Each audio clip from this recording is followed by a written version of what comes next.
All right. Oh, indeed.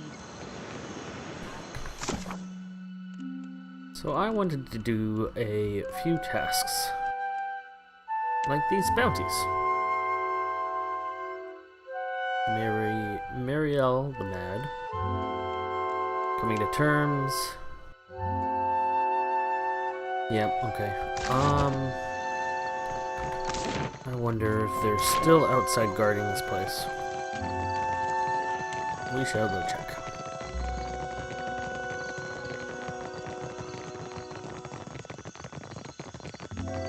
Ooh, doesn't look like it. But it doesn't mean that they're not. Dang, they are. Headquarters are still closed, ma'am.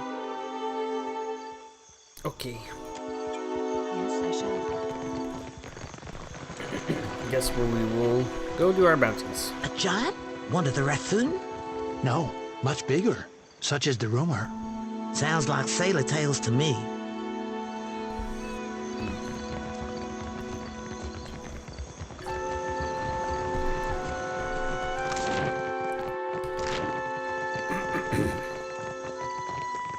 You must gather your party. 56 minutes. Dang, it takes a whole hour to leave this place. As you ready your ship, cloak figure mounts the gangplank and roughly forces a burned book into your hands. You turn and depart without a word. Burned book of law.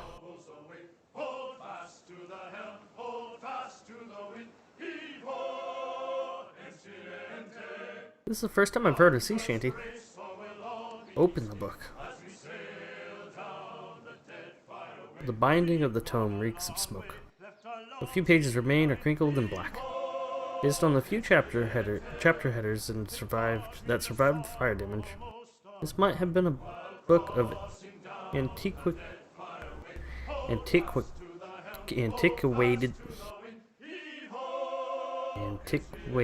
laws. Old laws. Now it's nothing more than a charred relic of You authority. crack the spine of the old book, Oh, this is revealing important book. blackened pages of dense, illegible text. The words recede into the shadows the longer you focus on them. Okay.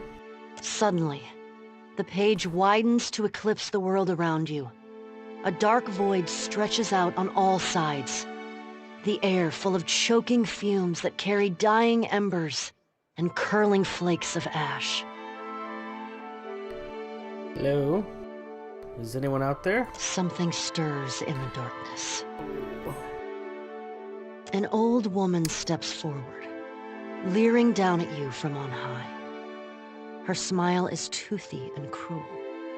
Her cheeks warp around it like melted candle wax.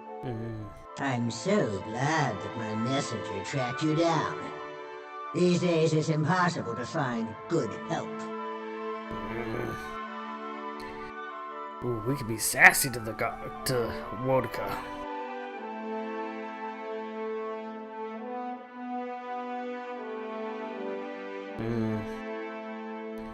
Watcher, before you draw your weapon, know that these proceedings are under a banner of peace. If this was a trap, it would have already closed around you. Oh, great. While Barrett whispers in one ear and Aethys shouts in the other, I thought you could use a more seasoned perspective to drown out the noise. I've heard enough from the gods, let me be. Was the ruse with the book really necessary? What could you possibly say that I haven't already heard? Insolence will not help you here, child. Don't you find it unusual how open and accessible my siblings have made themselves? After millennia of subdued whispers, now they practically scream their intentions. And isn't it strange how we never bicker unless a mortal is watching?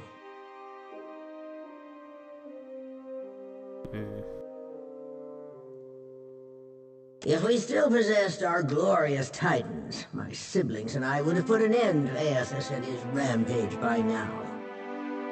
While we are powerless to stop him, some of my kin wish to observe how mortals respond to this threat. They think it will shine a light on the value of our patronage. Have we raised you well enough to be self-sufficient? Or must we return to Eora and impose some corrective measures? And if we prove ourselves, what then? What indeed? That would depend on which of us you ask. A cross-section of society has converged on the Deadfire. Some of my kin are of an opinion that we are meant to judge mortals on the basis of their performance, while the rest of us have already made up our minds on the matter.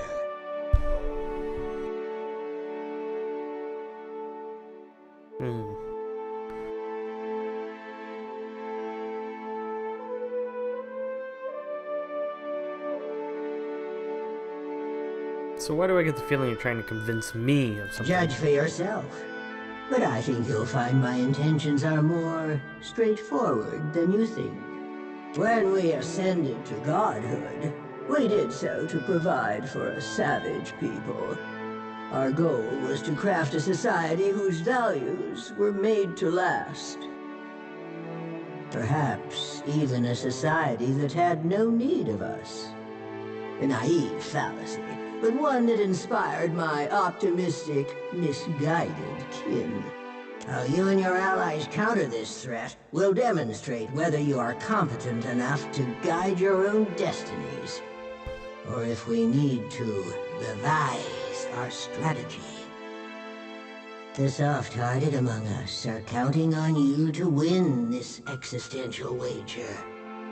No doubt, Aethys shares their sympathies. I do not. We exist to rule over mortals. Nothing can change that. I bet you something could change that. So now you know the truth. I assume you have questions.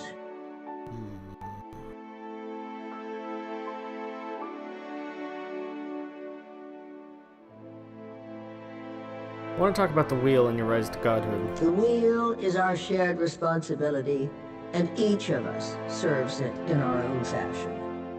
I am the axle upon which the gods balance their power. Aethys keeps the wheel in motion.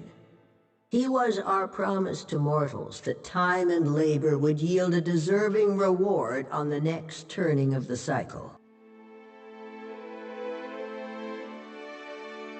How exactly does the wheel function? Much of reincarnation's mechanism exists in the idea space of the beyond. You wouldn't find a wall of cogs and levers unless we conjured one to illustrate a point. The wheel has but one material component in all of Eora. Something we built to channel essence through luminous Adra and into the beyond with reliable continuity. Before we intervened, the flow of essence was directionless, unpredictable. We succeeded in widening the gap, diverting it, giving it an efficient path to follow.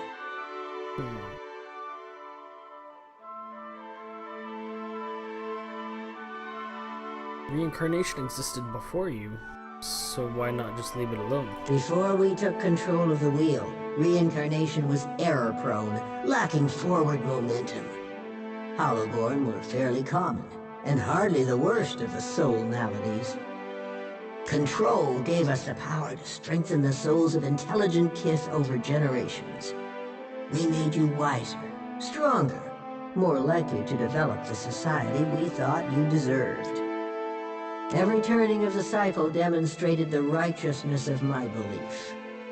Nature begets chaos, and discipline begets perfection.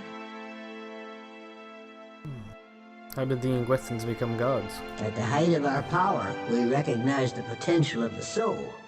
We knew that it could be bound, split apart, diverted like a river, and hammered together. Hammering was trivial. Those of us who agreed with the Apotheosis Project, and many who did not, submitted to a violent and horrible erasure of our individuality. After the dust settled, we adopted the forms of beings from Aora's most prevalent myths. There were other faiths and legends, but we labored to strike their names from history. Back to my other questions. Speak, Watcher. It isn't every day that I open myself to these communions, so spend your breath wisely. I don't think her opinion has changed on mortals. The gods think my actions can prove their point about mortal society? Prove it or disprove it, yes. I never agreed to this arrangement, but if your example demonstrates mortal ineptitude, as I trust it will, then I can make the plan serve me. An assertive minority of gods believe that your choices will prove the value of their wild optimism. As if mortal collaboration and ingenuity are endorsements of our leadership. Then there are those of us who know better, who are not so easily convinced. Kiths are vulnerable, unless they submit to the destiny we chart for them. Thinking otherwise can only breed dissent and chaos.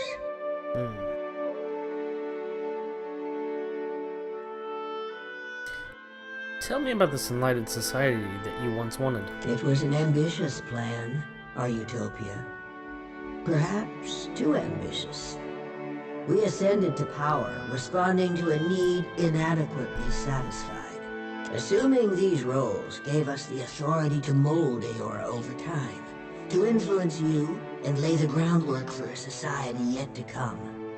On the outset of the plan, some believed that mortals would outgrow us, as if that was a favorable outcome. To me, our eternal pantheon was always a critical fixture. Aethys was one of those who supported mortals, while I have always been their most vocal critic. Yeah.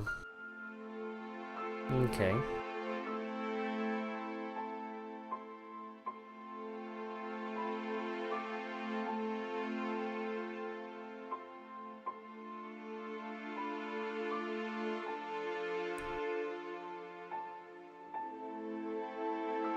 Doesn't the social engineering plan seem Killing counterintuitive? gods, crafting a godless world?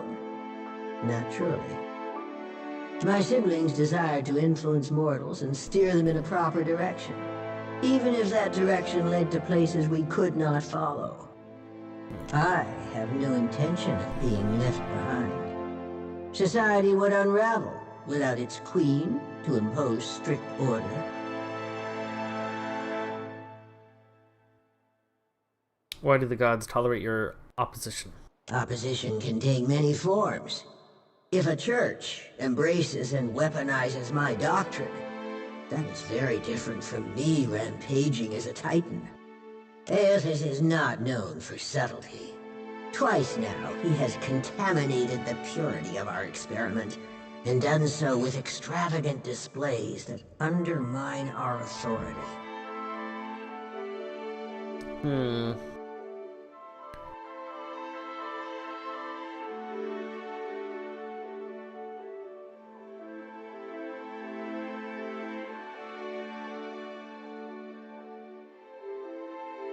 You call what Theos did subtle? His approach was sophisticated, indirect. I owe you no explanations on the matter. Besides, you are not worthy to speak his name. I am the counterpoint to the soft-hearted. It makes no difference if mortals pass some arbitrary test. My mind is settled on the matter. Regardless of my feelings, the timing of this crisis forces us to accelerate our schedule. Final judgment comes sooner than any of us would prefer. Yeah, what happens if someone proves you wrong? If our pantheon found that mortals had cultivated a perfect, lawful system to maturity, I would not voice a word in protest. I would merely stand aside and await the inevitable collapse. Mortals need us. I know this as well as I know myself. even a lawful and responsible society would be poised to collapse as long as its architects and strongest adherents were mortal. Any satisfaction that my siblings derived from their little experiment would be short-lived, and it would fall to me to clean up after their mess. So you're right even when you're wrong. Got it. Make no mistake, Watcher. In this, I cannot be proven wrong. How would you have even recognized that ideal society? A valid, self-defeating question, and one which I posed often. We assumed that they, whoever they were, would reveal themselves to us. Rational government would rule in our stead, leaving churches vacant. Thanks to Aethys, we're pulling the dough from the oven before it's had a chance to fully rise. You unfortunate bastards never had the chance to prove me wrong. You've learned much already. Only ask if you are ready for the truth. Why did you choose to confide in me? Whether knowingly or unintentionally, you seem to find yourself on the vanguard of change. Mortals like you come but once in a lifetime. Some would react poorly if I stripped mortals of their freedom without giving them a chance to plead their case. You have the honor of standing tall as their advocate. Before I return to Eora and assume my position as your deserving tyrant, you have this opportunity to prove me wrong. To demonstrate whether or not mortals are responsible enough to claim their future.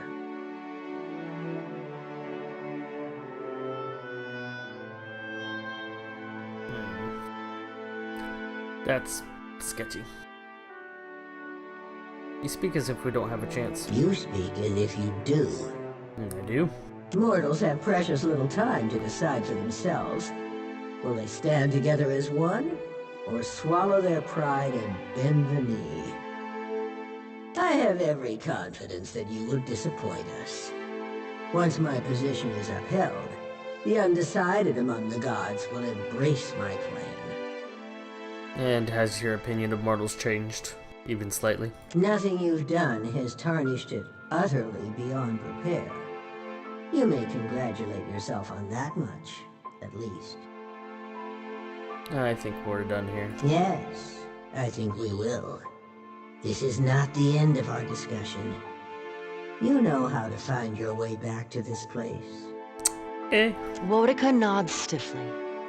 You feel her presence drift as a breeze, rustling as it goes. Venturing forth.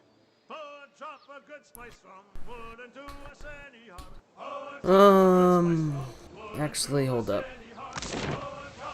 I know we just got into the ship. Wild mare.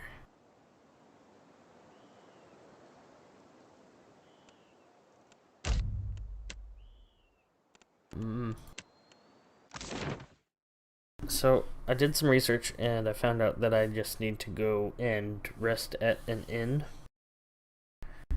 So I think we're gonna do that. Because these guys are still... I mean, Aloth is really Yes, hurt. certainly. Hail and welcome to the Wild Mare, friend. Hello. The jovial man at the bar grins and motions you closer. His arms are corded with thick muscle and cross-hatched with scars. Now, what can I do for you? You see anything you like?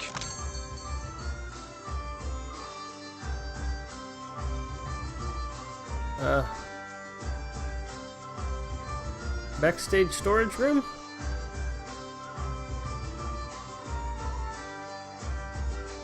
Private dance room.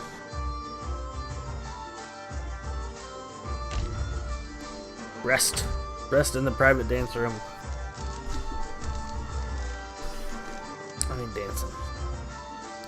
Ah, yes. See? Now they are all good. And they all have a private dance buff. Okay, now we're good to go. I don't know why I thought the damage was permanent.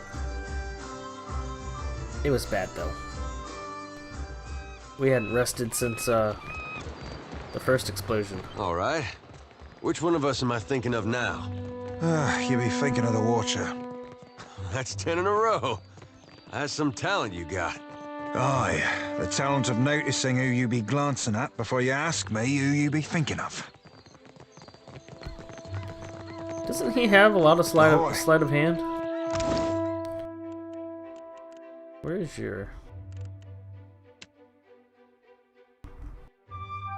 Where are your stats?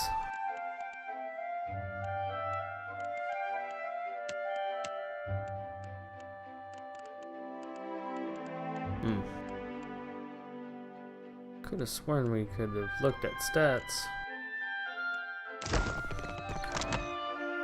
There they are. Yeah, 4. I think he's got the highest. Oh no, Alof is just as sly. All right, so now we can go.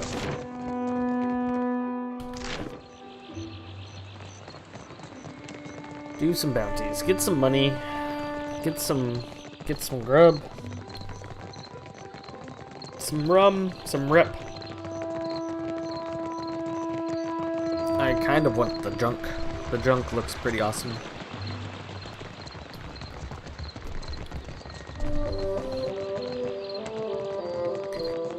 For those of you that You don't must know, gather your party before venturing forth. the junk is a... Well, it's a new day. Let me go check that one place before we... Yeah, right here. It's right there anyway.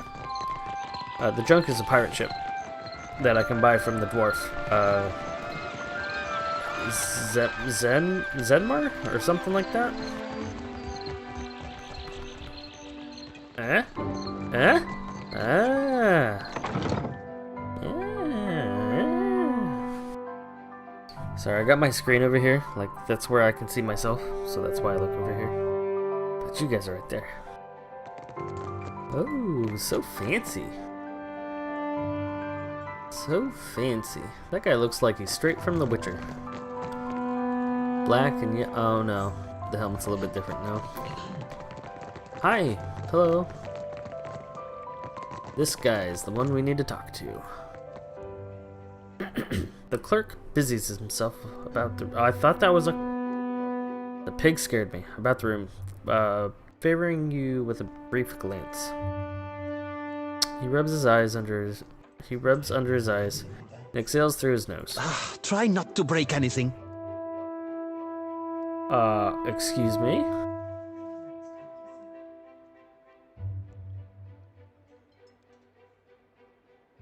Examine the clerk.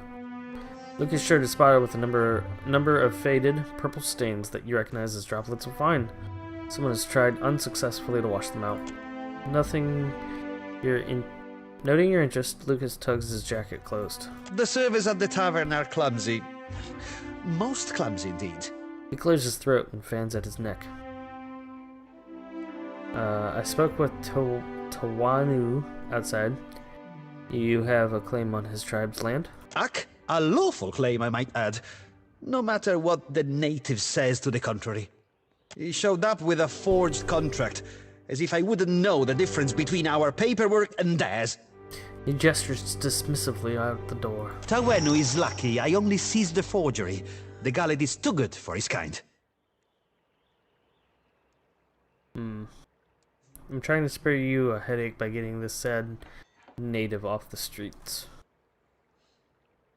There must be some agreeable way to sort out Tewanu's problem. Your villager friend would do well not to stand between the company and our prize. The company is allowed to solve problems as we see fit. And right now, Tawenu is a problem. Besides, lying is second nature to the Ranga heir and his ignorant cliente. Alright. Alright, Luca. Let's see here.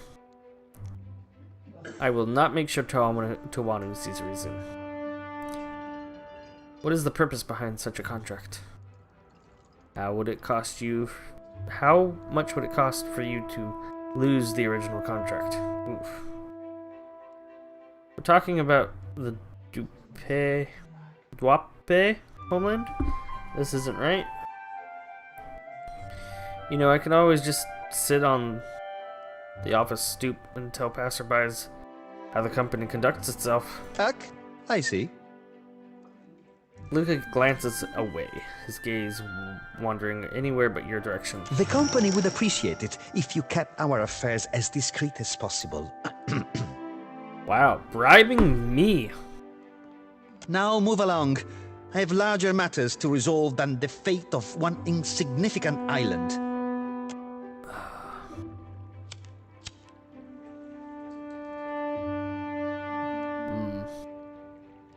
As you like.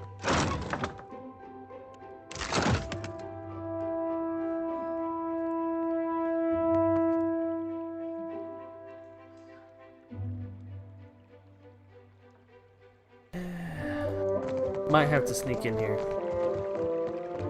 Who's this? No one. That is no one. There's something around here we can do, yeah? Dang, that's a tough lock. Surely they won't let me just pick that lock. Well, as long as I don't get caught. I guess that wasn't so hard. Wow, they let me pick that lock.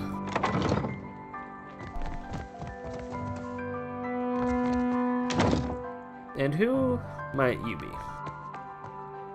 Standing next to her desk and lost in thought, Governor Alavari looks up at your approach. Her expression of intent focus thaws instantly. She greets you with a startling, sunny smile. An interesting surprise. The Watcher of Cadnoa, no? I am told that is your ship in the harbor. That is my ship. Ikosi, I mean nothing by it.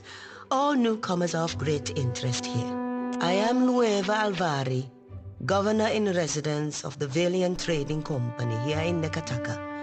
What brings you to my door? Work, huh? I've come from Port Magi. Governor Clario suggests the Valiant Trading Company might have some work for me. Generous of him. I am a little surprised he gave you up, to be honest. His operations on Port Magi must be going more smoothly than reported. How much do you know about the luminous Adra trade?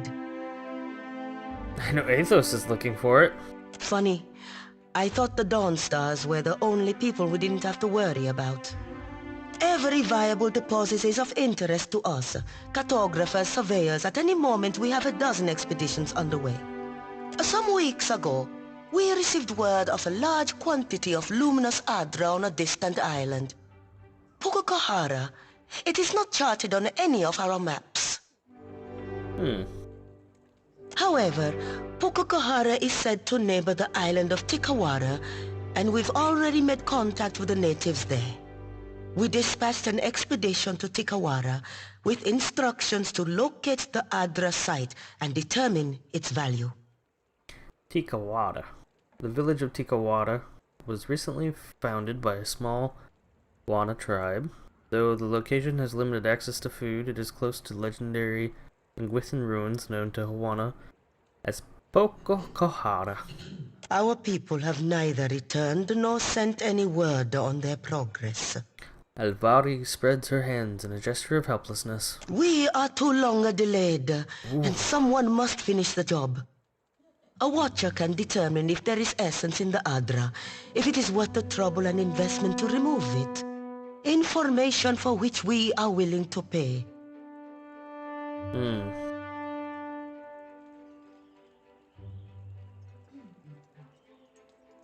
If I'm to sail to Tikawara, I'll need purchase some supplies. Yes, I take your meaning. Here, a taste of what's to come. Oh, wow. The money's this would be of rolling some in. use to you, I think. It entitles you to act as a commissioned agent of the Valiant Trading Company. Present it and you will be recognized as such.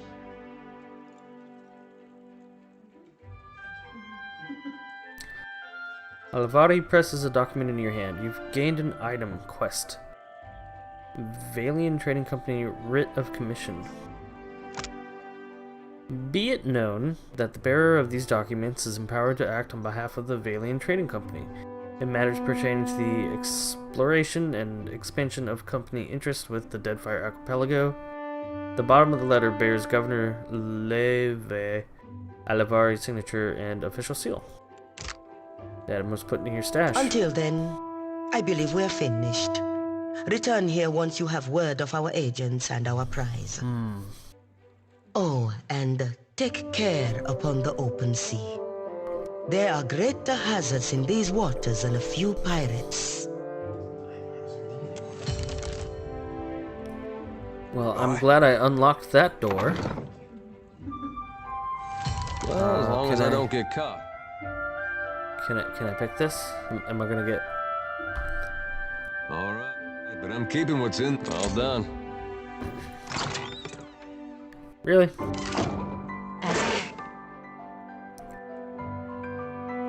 Pirate? Pyrite? Pyrite's luster appearance has given it the moniker Gold or Gilded Folly, though it shares none of gold's malleability or value. It sparks when struck against steel, however, making it valuable as an ignition source. I did not take that key. Not yet. Alright. I wonder if we can do anything with that scroll. Animancy in the modern age. Goodness, that's a long book. Excuse me. Animancy is a science both respected and reviled, sometimes by the same person. For all the research done on the topic, we still know so little. Control over life itself, something animancers have been working towards for hundreds of years. There's no real records of how the practice of animancy was first discovered, but once the spark of knowledge ignited, there's no stopping the inevitable discoveries. In 2260, AI, animancers, as a result of their extensive research, successfully contained and transferred a soul. Really? The subject of the experiment, whose name is unknown, was young and wealthy but infirm. The idea was to move his soul from the dying body and into that of a recently deceased man who had suffered an accident?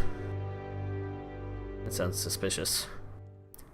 The new body, bearing only slight decay, would house the soul, giving the man a much better life. The outcome of this experiment resulted in the condemnation of and outlaw of animancy in the Adrian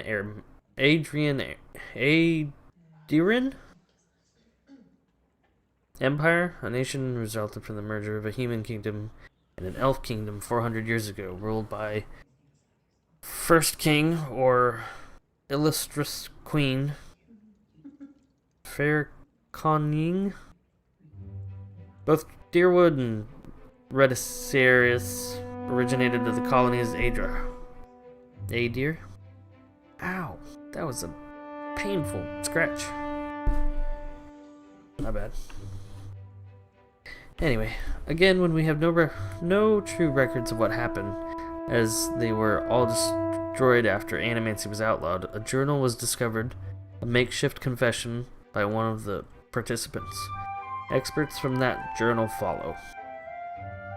2060 AI. Fon Prima 16. It is done, and the gods forgive us for our arrogance. I am not sure what I was expecting. Certainly not that. But did any of us expect... Still, behind the revolution... Revolution? There is a sense of pride. Something I can't deny. All the research, the studying, everything we worked for. We thought we'd change the world. How has it changed? All was in place, the twisted form lying on the table next to the new vessel. The equipment has been prepared. The tinctures and potions all carefully crafted. Every detail painstakingly organized to ensure success. We most assertedly succeeded.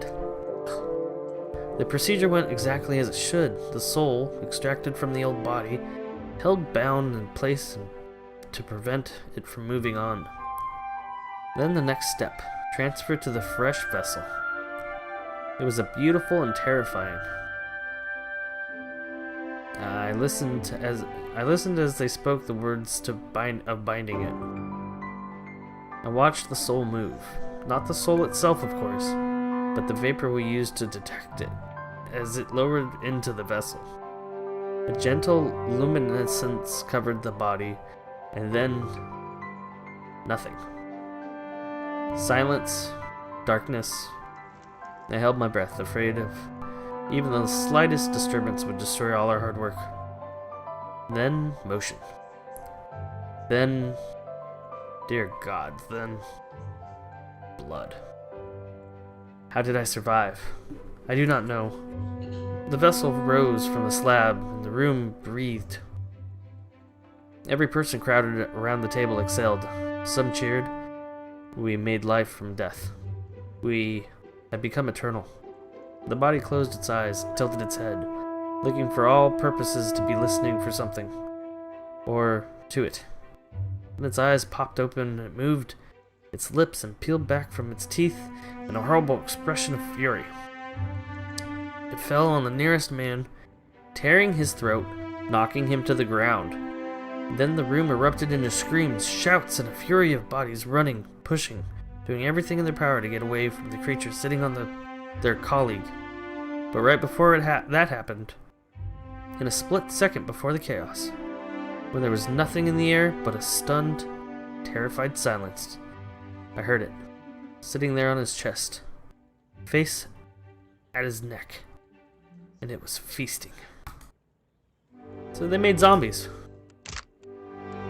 Well, that was a long story for zombies. Ahoy. Hey you, let's come. Okay. I'm gonna do it anyway. Oh. Dang. Can I talk to you? The director is watching. Okay. Fair enough. I shall make it so. That was a long story for zombies. Numerous guests appear to have carved their names into the wooden frame of this painting. Okay. The light here makes for a flattering reflection, excuse me. Ahoy.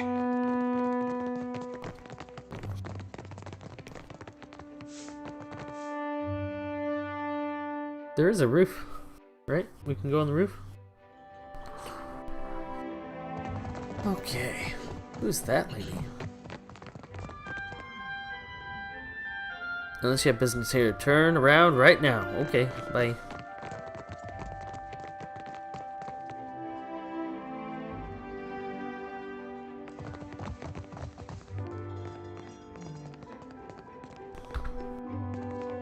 Well, that's not nice. All done.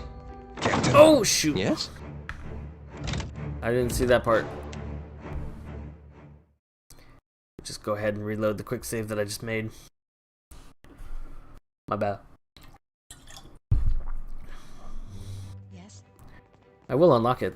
Alright, but I'm keeping. Guess that wasn't so hard. Yes, indeed. Just for the XP.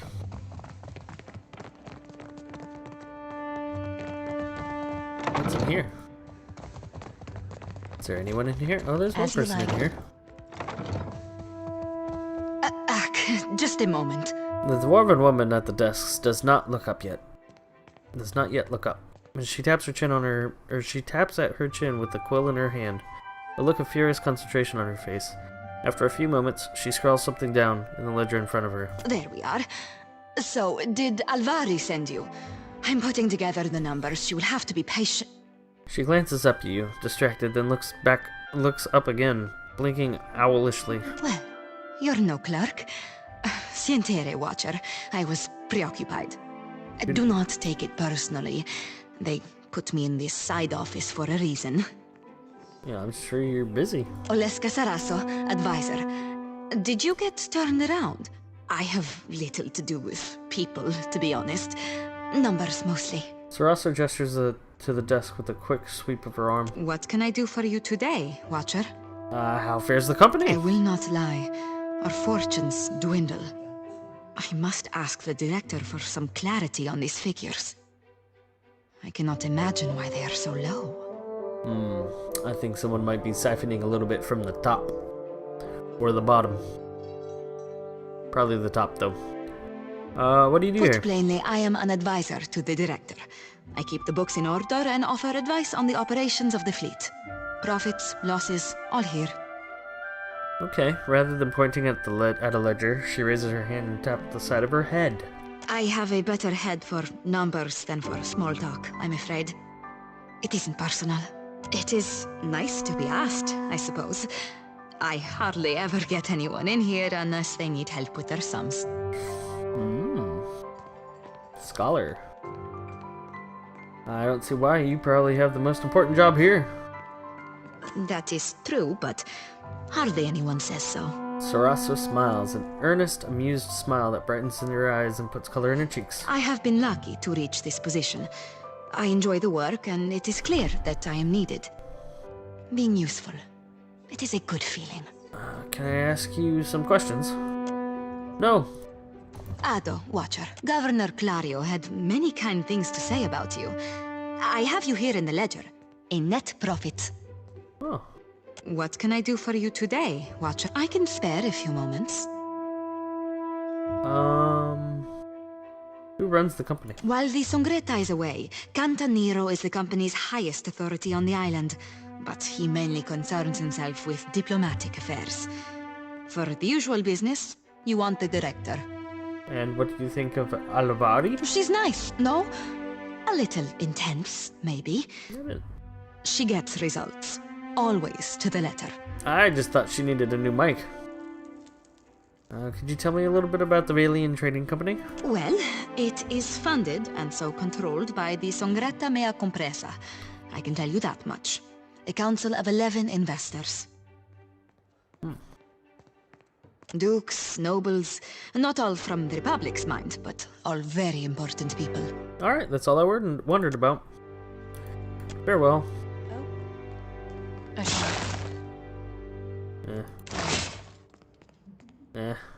Oh? Well, as long as I don't get caught. I guess that wasn't so hard. No! Oh, she don't care.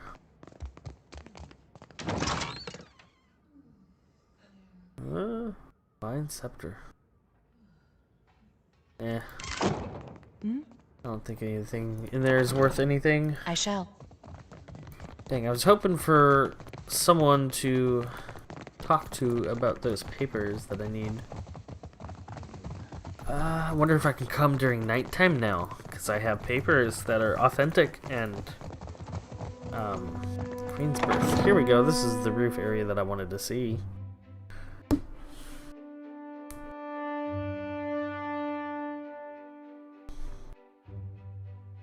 Have yourself a look at that, mate. What is that? Hidden cash. Yeah, we'll take that. A folded note. This note appears to have been quickly jammed under the bench, as it is slightly crumpled. It's covered in what seems to be several faded attempts at a Morris verse, including a ill-advised rhymes for helm and sword. Okay. On the efficacy of imps.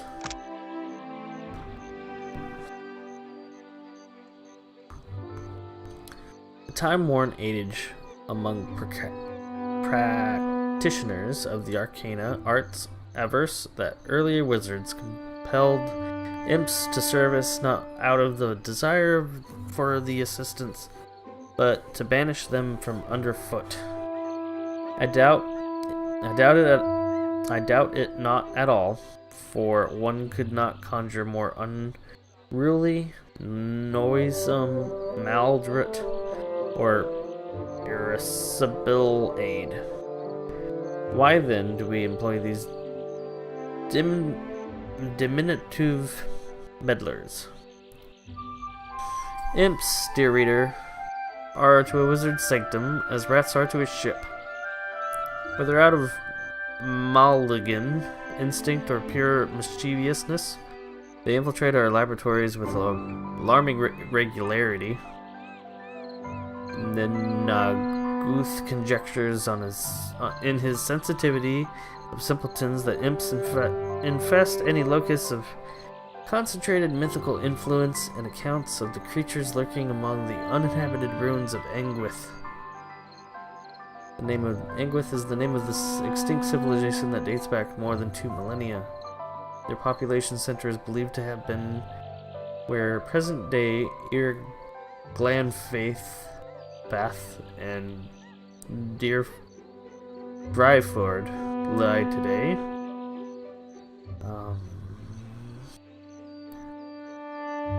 Yet wizards' domicile seem to possess a particular appeal to them, regardless of whether it resides at an spiritual power or no. Left to their own devices, the winged miscreants accrue lost baubles, hoarding them in filthy dens, as often as not established in our cupboards and privies. Some seemingly possessed of an antiquity dealer discriminant for each prefers to pilfer the most valuable paraphernalia and potent artifacts, yet they remain pathically inept to use in the use of even the simplest Guga? I admit the imp's general incompetence makes them appealing retainers. One of the little cretins may display a favored wand of elemental power, but little peril exists in the activating the instrument and immolating your collected volumes of arcana. The same cannot be said of apprentices. Yet the beasts present a danger of unwary, for they possess a low cunning, not unlike that of Zarrips, and Orleans. Without a domineering hand to direct them, imps rapidly regress to their base instincts.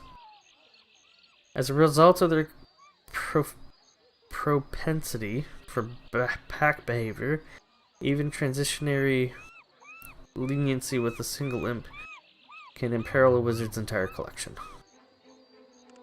Those little rats or brats are just the worst.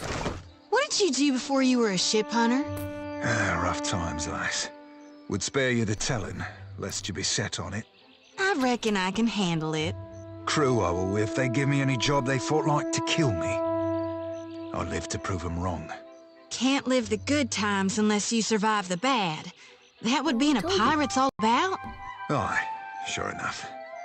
Besides, lasses say the scars be adding distinction. Grog. I'll take the grog.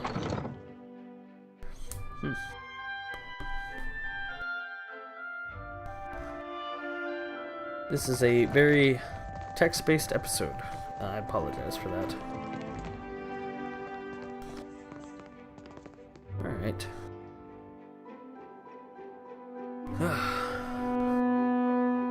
Maybe now we can go to the bounties. That's what I really originally wanted to do. But I guess we're exploring this place. Did I go in here yet? I don't think so. Is there anything in here? There's some stuff. Don't mind me. Don't mind me. Yep, I'm gonna take those. Yep, I'm gonna take those.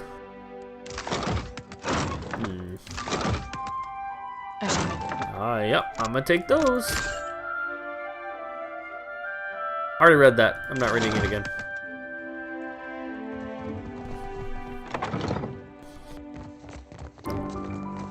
Out my wheelhouse, friend.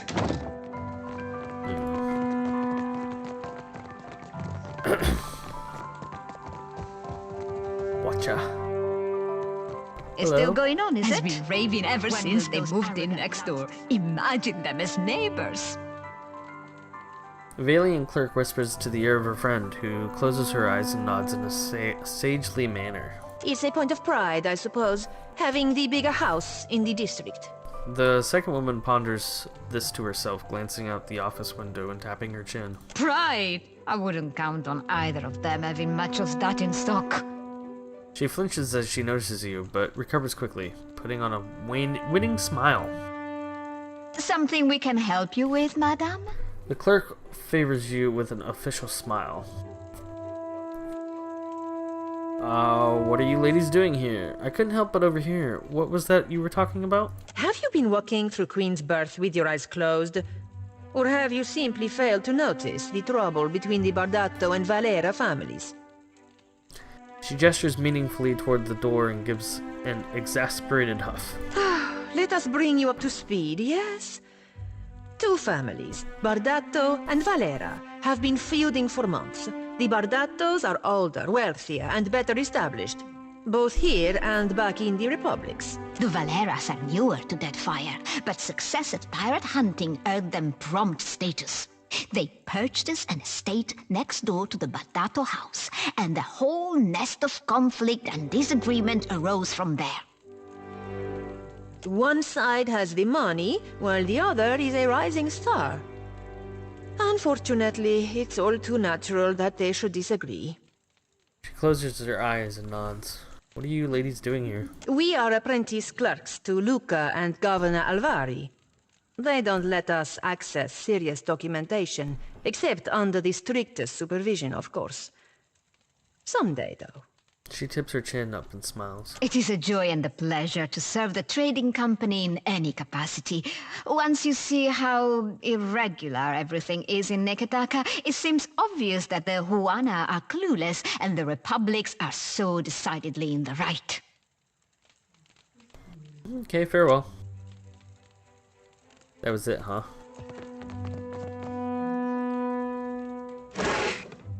I'll take the oil. I believe that's everything. Yep. Can I talk to him again? I fear not. This room stifles already. Must you crowd it further? About your little problem with Tawanu. This again? Pre-complan, can it?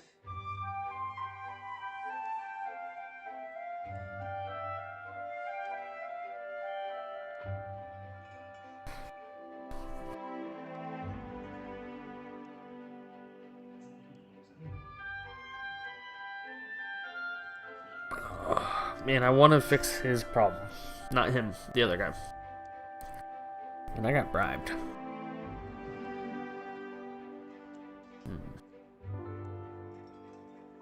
How much would it cost for you to lose the original contract?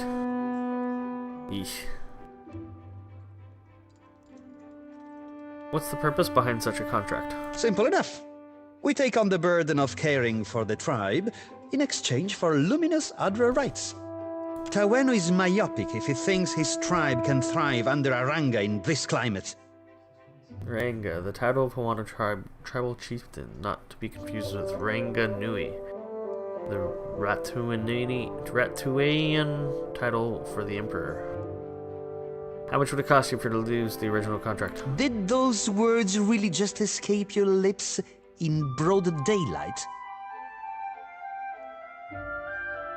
It would cause me more trouble than a few paltry coins across my desk are worth.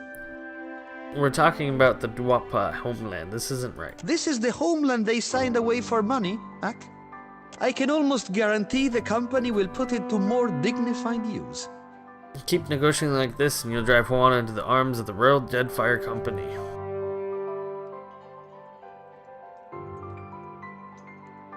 This is... Ak, true enough. But breaking a contract for diplomacy's sake is simply not done. Luca worries his brow. The company loses nothing by letting go of an island they never had.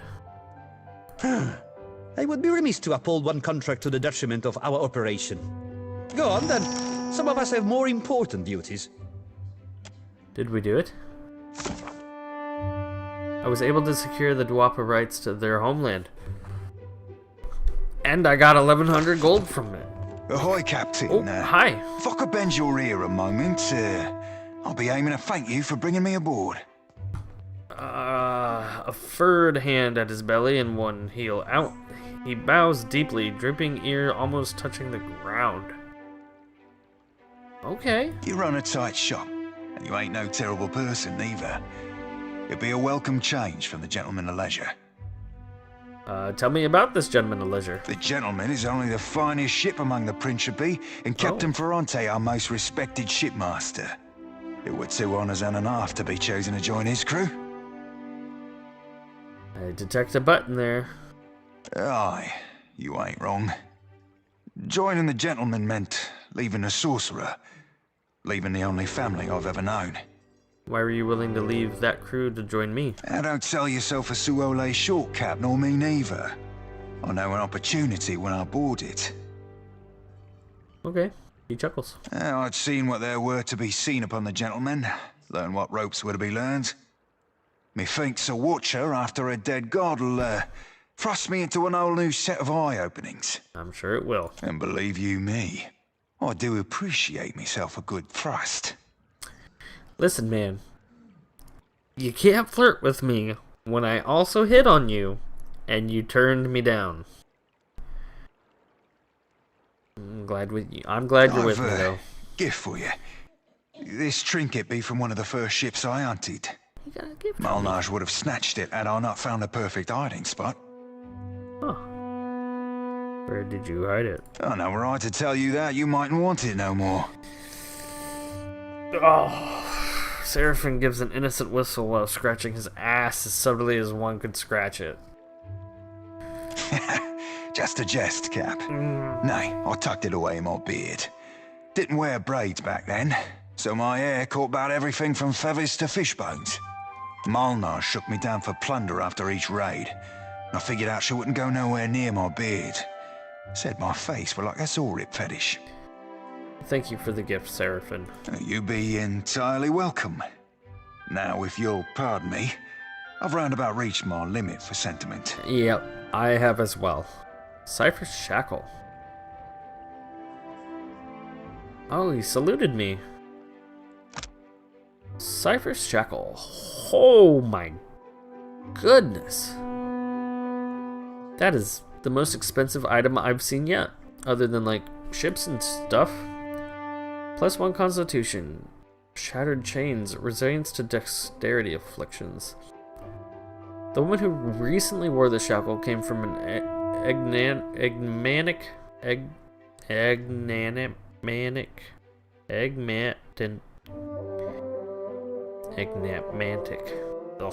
Tribe of pale elves. Little is known about her people, save that at some point her village was sacked by roving slavers, and she was taken to the Deadfire. Aboard the ship, she was compliant but silent. Her captors were horrified to discover the woman's mouth had been wired shut, presumably as a child. Then she touched their minds. He travels southward, watched the sky. Uneased, the slavers fettered the woman's neck with an iron Aedra shackle they reserved for captured ciphers, and did their best to ignore her. When the ship arrived in the Deadfire, the slavers dropped anchor, and with several illicit merchant vessels to offload their cargo. When the woman was called to auction block, she spoke to her imprisoners' minds, despite the binding collar. Ethos sneers, he will end it. Then she vanished. All that remains were the shackles. Huh.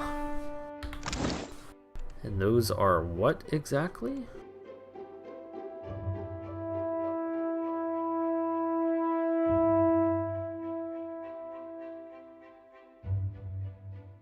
I think I might give that to him. Yep. We'll give this to you. We'll give this to her. Yeah, she's not wearing anything. I don't think he's wearing... Dang, he's really just straight up not wearing a lot. Dang. Okay, well.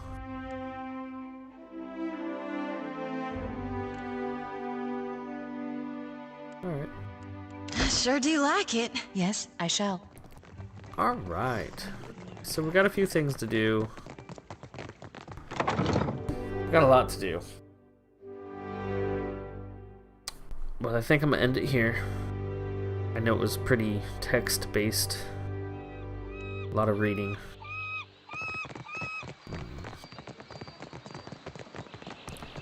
I guess I will see you guys later. Bye-bye.